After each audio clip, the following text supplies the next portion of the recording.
Hello everyone, I'm Dr. Ilham Shehaimi, Sustainability and CSR Strategist, and welcome to Module 5 on the Circular Economy. In this lesson, we will explore the global challenge of waste and the strategies being implemented to address it. By the end of our time together, you will be able to differentiate between linear and circular economies and understand why circular economy is a more efficient approach. We will delve into the 4 R's of sustainability: reduce, reuse, recycle, and recover. And we will look at the innovative recycling practices from around the world. Additionally, you will learn about waste management strategies for sustainable development, the concept of waste to energy, and the distinctions between zero waste and zero landfill approaches.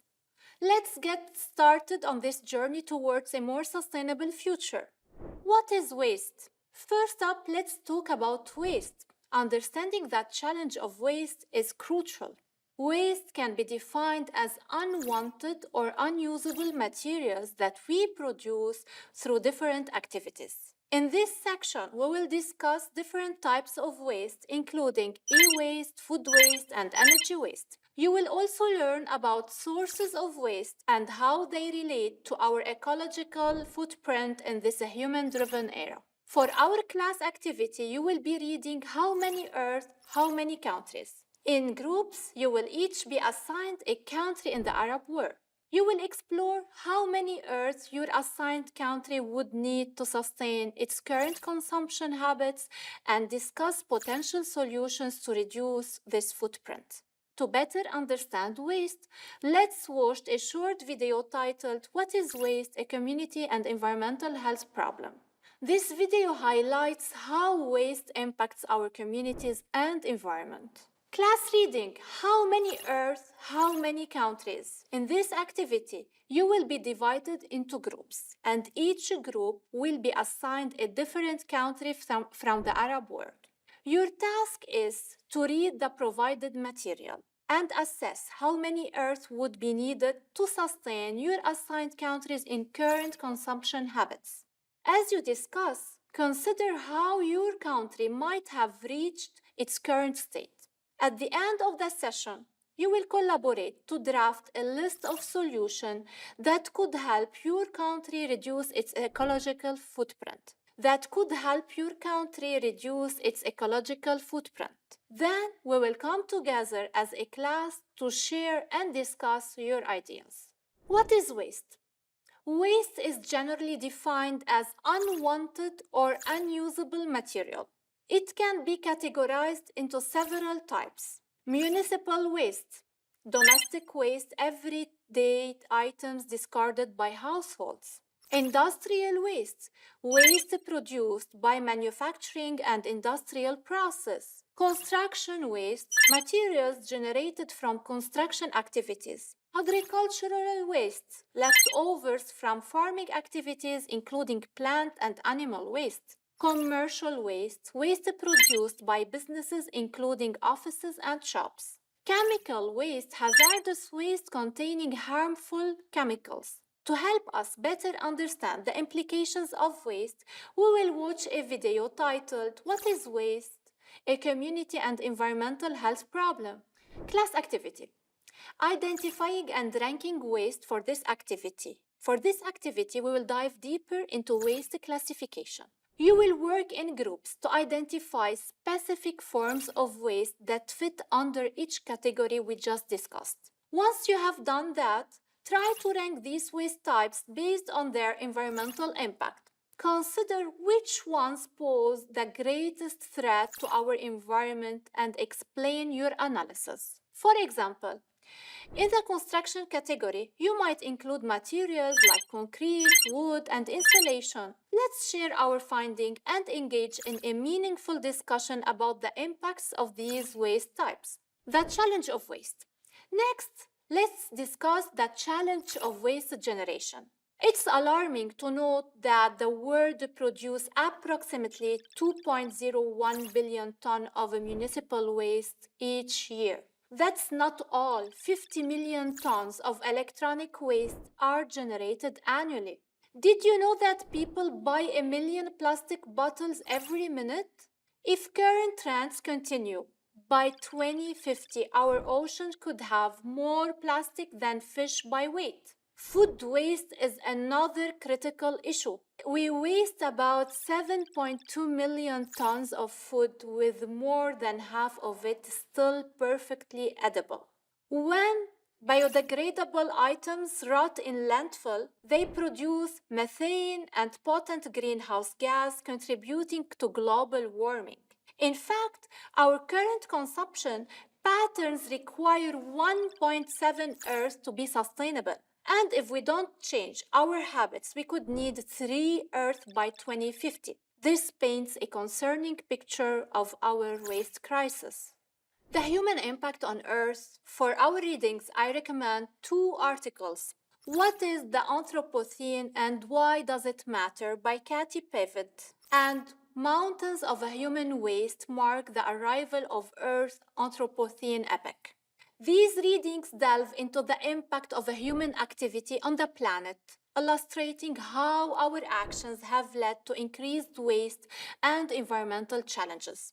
Now let's watch a video titled "Plastic is Killing the Planet of Our Health." This powerful piece highlights the severe consequences of plastic waste on both the environment and the human health. Why is waste a problem? Waste is an unavoidable byproduct of a human consumption, but the growing scale of our consuming habits has led to an important increase in waste production. This excess waste, particularly when mismanaged, can create severe environmental and public health challenges. One of the foremost concerns is public health. Limited waste management practices can foster conditions conducive to the spread of harmful bacteria and viruses, which can lead to serious illnesses.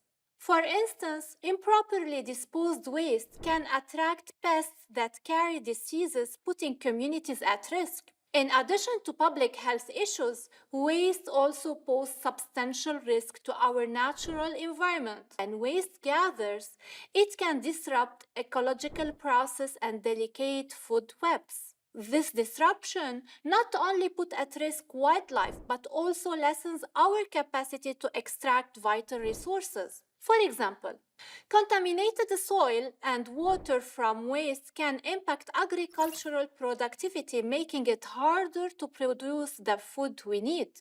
Furthermore, waste contributes seriously to climate change.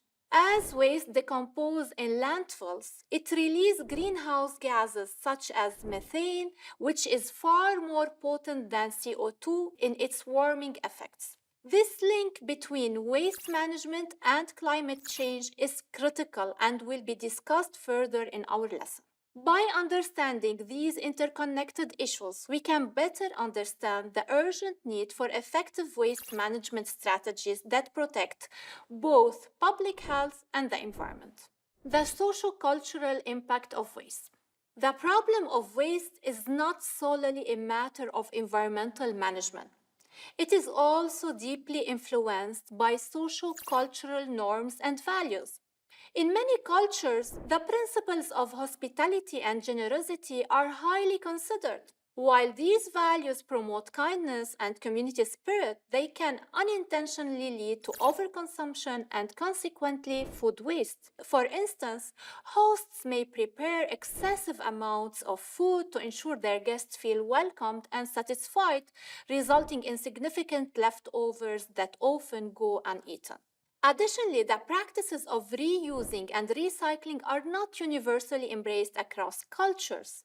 In some communities, these concepts are not integrated into daily life, making it difficult to implement effective waste reduction strategies. Without a cultural highlight on these practices, many people may not consider them sustainable options. More often, the perception of overconsumption as a status symbol plays an important role in waste generation. In several societies, Displaying wealth through consumption is seen as a marker of success. This mindset can lead to the purchase of unnecessary items, contributing further to waste. Given these socio-cultural dynamics, it is essential to consider how cultural attitudes can impact waste management. By fostering conversations around these norms and promoting sustainable practices, we can inspire meaningful change.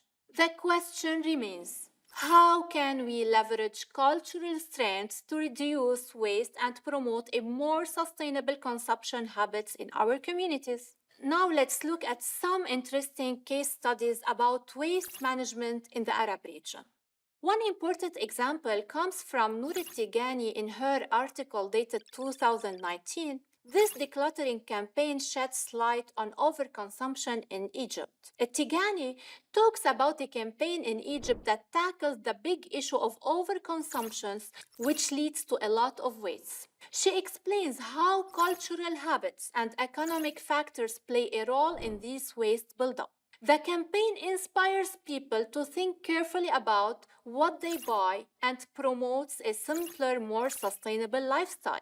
By focusing on decluttering, this initiative not only addresses the physical waste we create, but also raises awareness about our consumer habits. Etigani reminds us that managing waste isn't just about throwing things away, it's about changing how we think about and use our stuff. This case study provides important insights into the social side of waste management in Egypt, showing how cultural, economics, and sustainability are connected. As we explore this topic further, we will look at the effects of overconsumption and discuss solutions that fit the unique situations of different countries in the Arab world. Extended Producer Responsibility, or EPR. Extended producer responsibility is a vital policy approach that shifts the burden of waste management from consumers and governments to producers. Under EPR, producers are held accountable for their environmental impacts of their products during their entire life cycle, from design to disposal. This means that manufacturers must not only focus on creating products that meet market demands, but also consider how these products can be responsibly managed after consumers are done with them. The EPR framework incites producers to design products with sustainability in mind, which can significantly minimize their environmental footprint. By integrating environmental considerations into product design, manufacturers can help reduce waste generation and promote resource efficiency. EPR also incentivizes innovation in product development, pushing companies to explore sustainable materials and methods that reduce life cycle impacts. One of the major benefits of EPR is its capacity to foster public recycling and materials management goals. By holding producers accountable, EPR can lead to increased recycling rates as companies are motivated to create systems that facilitate the return and recycling of their products. Ultimately, EPR promotes a circular economy where waste is minimized, resources are conserved, and environmental impacts are mitigated. In this lesson, we will explore different EPR initiatives and their effectiveness in addressing waste management challenges across different sectors and regions. Reverse vending machine, or RVM. A notable application of extended producer responsibility is the use of reverse vending machines. These machines are innovative devices that accept empty and used bottles or cans and provide users with incentives for recycling, such as cash refunds or discounts. RVM are strategically placed in high traffic areas to incite individuals to return their recyclables, effectively promoting responsible waste management behavior. The incentives offered by RVM can vary widely based on location and partnerships. Users might receive cash refunds, donations to charity, metro transit tickets, prepaid phone cards, or even discount tickets to amusement parks. By providing tangible rewards for recycling, RVM not only motivate individuals to participate in recycling efforts, but also highlight the direct benefits of responsible waste management. These machines represent a practical implementation of EPR principles as they create a cycle of accountability and reward that inspires consumers to return their products after use. Additionally, RVM contribute to reducing litter and the overall volume of waste that ends up in landfills. As we explore the effectiveness of RVM in this module, we will look at case studies from many regions to assess their impact on recycling rates and consumer behavior.